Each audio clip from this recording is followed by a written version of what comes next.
Hello everyone, welcome to Tasty Dish by Sedu Palaniappan. இன்னைக்கு ஒரு ஹெல்தியான எனர்ஜி ட்ரிங்க் தான் பார்க்க போறோங்க. ராகி அண்ட் மக்கானா வச்சு ஒரு ஸ்மூதி ரெசிபி தாங்க. இந்த ஸ்மூதி ரெசிபி செய்யறதுக்கு என்னென்ன இன்கிரிடியன்ட்ஸ்ன்றத சொல்றேங்க. ராகி மாவு 2 டேபிள் ஸ்பூன் எடுத்துக்கிறேன். மக்கானா அரை கப் எடுத்துக்கோங்க, ஒரு 15 ல இருந்து 20 வர மாதிரி. டேட்ஸ் 4 எடுத்துக்கிறேங்க. நீங்க உங்க ஸ்வீட்னஸ்க்கு ஏத்த மாதிரி பார்த்து சேர்த்துக்கோங்க. பாதாம் ஒரு 5, 2 ஏலக்காய்.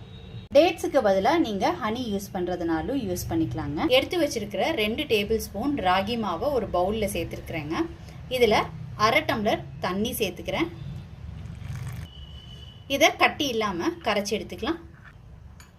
கட்டி இல்லாமல் கரைச்சி எடுத்துக்கிட்டாச்சு. இப்போ ஒரு சாஸ் பேனில் 1.5 டம்ளர் தண்ணி விட்டுக்கிறேங்க. இந்த தண்ணியில் கரைச்சி வச்சிருக்கிற கேப்ப கரிசலை சேர்த்துக்கிறேங்க. இப்போ இதை நல்லா கலந்து விட்டுக்கலாம். இப்போ கரைச்சி வச்சிருக்கிறத அடுப்பில் வச்சு காய்ச்சி எடுத்துக்கலாங்க. நல்லா திக்காயிடுச்சுங்க. இப்போ ஸ்டவ்லேருந்து இறக்கி இதை ஆற வச்சுக்கலாம். அடுத்து எடுத்து வச்சிருக்கிற மக்கானாவை ட்ரை ரோஸ்ட் பண்ணி எடுத்துக்கலாங்க. மக்கானாவை நல்லா கிறிஸ்பி ஆகிற மாதிரி ரோஸ்ட் பண்ணி எடுத்துக்கோங்க.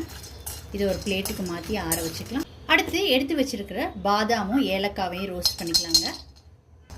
இந்த மாதிரி பண்ணும்போது பாதாம் நல்லா பவுடர் ஆகுங்க, அதுக்காக தான். இப்போ நல்லா வறுபட்டுருச்சுங்க. இதையும் எடுத்து மக்கானாவோட ஆற வச்சுக்கலாம். வறுத்து வச்சிருக்கிற மக்கானா, பாதாம், ஏலக்காவை ஒரு மிக்சி ஜாரில் சேர்த்துக்கோங்க. இதை பவுட்ரு பண்ணி எடுத்துக்கலாம். இந்த மாதிரி பவுட்ரு பண்ணி எடுத்துக்கோங்க. அடுத்து இதில் டேட்ஸ் சேர்த்து அரைச்சிக்கலாங்க. இதை ஒரு தடவை கிரைண்ட் பண்ணி எடுத்துக்கலாம்.